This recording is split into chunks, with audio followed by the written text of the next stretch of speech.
While this tutorial provides a review of previously demonstrated functions, this time we will ensure we have grading categories set up for 5 weeks worth of assessments. For simplicity, each category will be named according to the week. To set up grade categories, select Grades from the navigation bar. If you did not previously set your Start page to automatically launch to the Manage Grade tabs upon entry, you may need to click on that tab now. Click on the New button and select Category from the drop-down menu that appears. Name your category according to the week.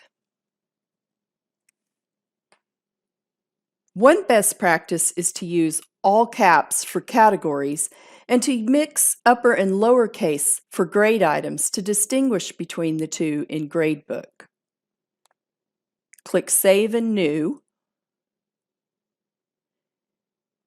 and repeat until you have created Gradebook categories for all 5 weeks. Once you have repeated and created gradebooks for all 5 weeks, click Save and Close.